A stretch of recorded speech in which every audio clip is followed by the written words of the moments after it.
The whispering doll, the curse of the forgotten toy. Emma, a dedicated collector of antique dolls, was always drawn to the strange and unique. She prided herself on finding rare pieces that no one else wanted, especially those with an unsettling air about them. At a small flea market on the outskirts of her town, she spotted a peculiar doll sitting alone on a weathered wooden table. Its porcelain face was cracked in several places. The paint on its lips faded into a haunting, uneven smile. The glass eyes were clouded, but something about them felt alive, as if the doll were watching her even when she wasn't looking. The vendor, an elderly woman with trembling hands, seemed eager to get rid of it. "Take it for $5, she said abruptly, before Emma could even ask about the price. Her tone was almost desperate, and her eyes darted nervously between Emma and the doll. "You don't want to know where it's been," the woman added cryptically. Intrigued, Emma brushed off the warning and bought the doll. She placed it on the passenger seat of her car and headed home, already planning how to clean it up and add it to her collection. But as she drove, a strange unease crept over her. She couldn't shake the feeling that the doll's head was turning slightly, its cloudy eyes following the passing scenery. Laughing at her own imagination, she focused on the road. When Emma brought the doll into her home, she placed it on a high shelf in her office, surrounded by her other dolls. It looked out of place among the pristine, carefully restored figures, its cracked face and worn dress radiating an aura of neglect. She planned to start restoring it the next day, but that night, as she lay in bed, she swore she heard faint whispering. It was so soft, it could have been the wind, but the sound seemed to come from her office. The next morning, Emma found the doll on the floor, lying face down in the middle of the room. The other dolls were undisturbed, and the shelf it had been on showed no sign of instability. She shrugged it off, assuming it had somehow fallen, though the incident left her unsettled. Over the next few days, strange occurrences began piling up. Objects in her home were moved ever so slightly from where she left them. Her office door, which she always closed before going to bed, was often found ajar in the mornings. The whispers persisted, soft and indistinct, growing louder at night. Emma started dreaming about the doll. In her dreams, it stood at the foot of her bed, its cracked face tilted to one side as it whispered in a language she couldn't understand. Each time, she woke up gasping, her heart pounding, only to find the room empty. Hoping to uncover the doll's history, Emma visited the flea market again to speak with the vendor, but the table was gone, and none of the other sellers seemed to know who the woman was. Frustrated, Emma turned to the internet, searching for clues. After hours of digging, she stumbled upon an old newspaper article from the 1920s.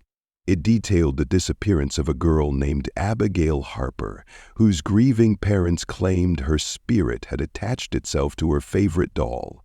The photo in the article showed the very same doll, now sitting on Emma's shelf. Determined to understand what she was dealing with, Emma reached out to a local historian, Mr. Hargrove, who specialized in paranormal artifacts. When he saw the doll, his expression darkened. "This is no ordinary object," he said. It said that Abigail's spirit was never at peace. Her parents attempted to contact her through seances, but instead, they bound something else to the doll, something dark. He urged Emma to destroy it, but she hesitated. Part of her felt an inexplicable attachment to the doll, as though it wouldn't let her go. That night, the whispers grew louder, turning into faint laughter that echoed through the house. Emma bolted upright in bed, the sound freezing her blood. Her eyes darted to the corner of her room. and there it was. The doll stood upright, unsupported, its head cocked at an unnatural angle. Before she could scream, the doll fell forward, its porcelain face shattering on the hardwood floor. Emma hesitated before approaching, her breath shallow. As she knelt to inspect the pieces, she noticed something inside the broken shell, a small folded piece of paper, yellowed with age. She unfolded it with trembling hands. Scrawled in jagged handwriting was a single phrase. "You can't leave now." The room grew colder, the air thick with a suffocating presence. The whispers became deafening, a cacophony of voices speaking in unison. Emma stumbled back, but her legs gave out. From the shadows, a figure began to emerge, a little girl, her face pale and gaunt, her eyes clouded like the doll's. She pointed at Emma and spoke, her voice echoing with anger and sorrow. "You took my doll, now you'll stay with me." Emma tried to scream, but the darkness swallowed her whole. The next morning, her neighbors reported hearing strange noises from her house, but found it locked when they tried to check on her. Weeks later, her house was emptied and sold, her fate unknown. The doll, somehow intact despite its shattered face, was left on the mantelpiece, waiting for its next owner. 2. The shadow at the window, a visitor in the dark. James, a high school teacher recovering from a painful divorce, moves into a quaint suburban house to start over. The house is charming, yet unremarkable, with its modest garden and quiet street. At first, life seems peaceful, but everything changes on his second night there. James wakes up to a faint noise, a soft tapping that seems to come from his bedroom window. His house is on a single level, and the window faces the backyard, where no one should be. Groggily, he glances at the window and freezes. Outside stands a figure, tall and unnaturally thin, its long limbs almost spider-like. The figure is barely illuminated by the dim light of the moon, but its eyes, glowing a faint yellow, lock on to James due to his unusually full helm. Beneath the beard lay a figure standing in almost spider-like. He scrambles for the bedside lamp, his hands shaking, but as soon as the room fills with light, the figure vanishes. James laughs nervously, convincing himself it was just a trick of the light, but deep down, he knows what he saw. The next morning, he brushes off the incident, blaming his exhaustion and the stress of the move. But when he steps outside to check the backyard, he notices strange marks on the ground below the window, long, thin grooves, as though someone had been clawing at the earth. Over the next few days, the tapping continues, growing louder and more insistent. James begins to see fleeting glimpses of the figure in his peripheral vision. Once, while brushing his teeth, he catches it standing behind him in the bathroom mirror, its head tilting unnaturally as it watches him. When he turns, the room is empty. Seeking answers, James asks his neighbors about the house's history. Their responses are cryptic, avoiding direct answers. "Some things are better left alone," one elderly woman tells him. Another mutters something about the Watcher. That night, James installs security cameras around his property, determined to catch whoever or whatever is tormenting him. Reviewing the footage the next day, his stomach churns. In several clips, the figure is clearly visible, standing motionless just outside the windows. In one frame, it's inside the house, standing in the corner of his living room, its glowing eyes fixed on the camera. Yet no alarms were triggered, and James has no memory of seeing it in person. The figure's visits become more brazen. It appears at every window, even during the day. James begins barricading himself in his room at night, but the tapping never stops. He grows paranoid, sleep-deprived, and desperate. Every night, he feels it drawing closer, the air in the house thick with an oppressive weight.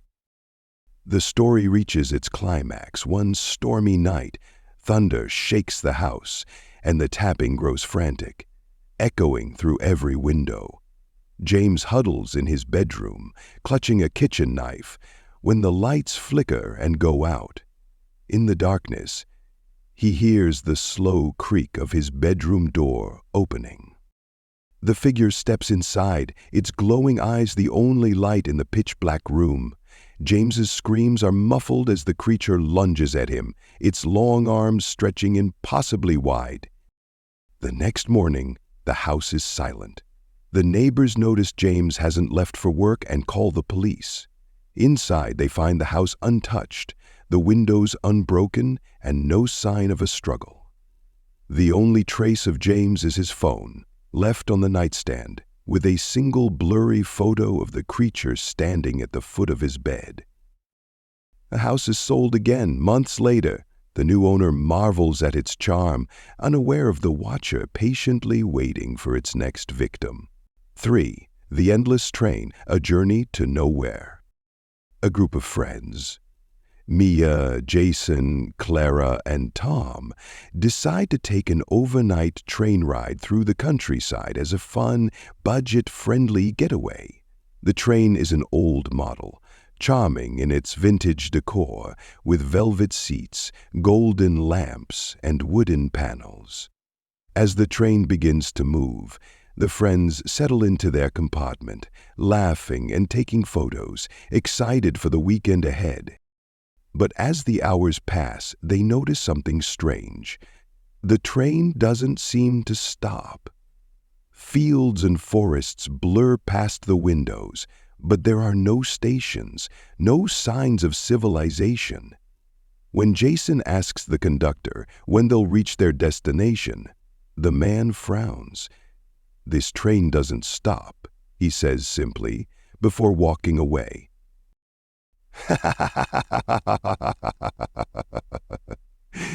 The group laughs nervously, assuming it's some kind of joke, but unease grows as the night deepens. Other passengers in the car are eerily silent, staring blankly ahead or whispering to themselves.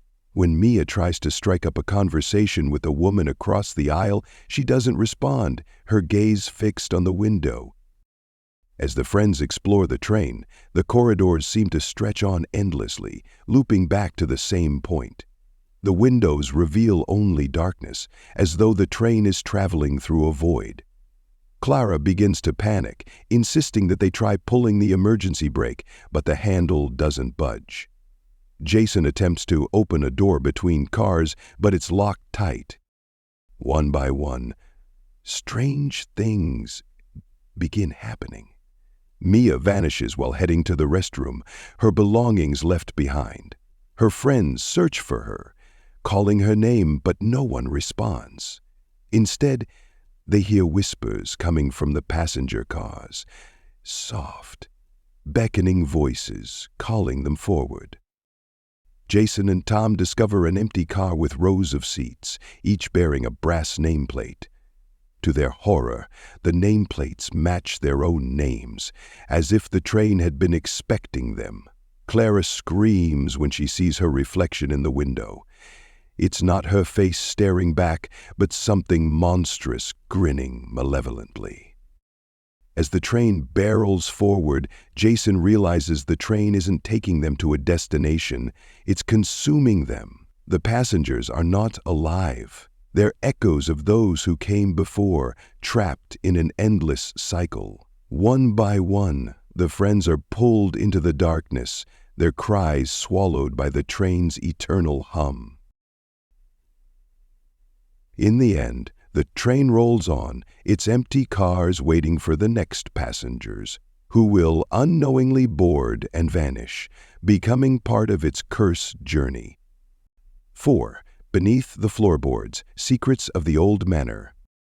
Lila Harding, an ambitious restoration architect, was thrilled when she was hired to renovate the historic Blackwood Manor.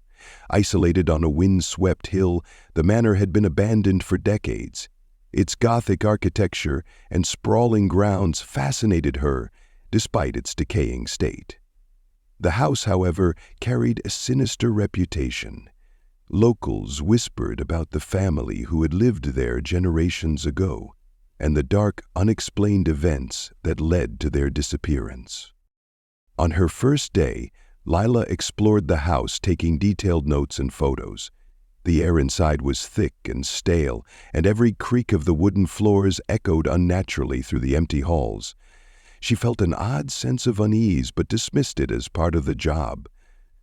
As she moved through the house, she noticed something strange, faint noises beneath the floorboards. At first she thought it was rats or perhaps an old pipe settling, but the sounds grew clearer.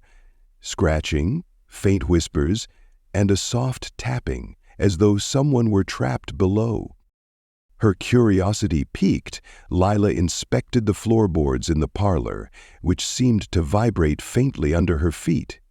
She prized up one of the planks, revealing a hidden compartment. Inside was an old rusted key and a small yellowed piece of paper with a single word scrawled in faded ink: "Don't." That night, as Lila stayed late to catalog the house's features, the whispers grew louder. She tried to locate their source, following the noises to the dining room. There, she discovered a trap door concealed beneath a dusty rug. It was locked, but the rusted key fit perfectly. Against her better judgment, she opened it, revealing a spiral staircase descending into darkness. Armed with her flashlight, Lila descended the stairs. The air grew colder with each step, and the whispers became a chorus, louder and more distinct. At the bottom of the staircase, she found a hidden basement, lined with stone walls etched with strange, jagged symbols.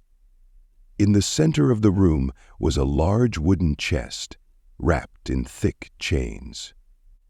The whispers stopped abruptly as she approached, replaced by a suffocating silence.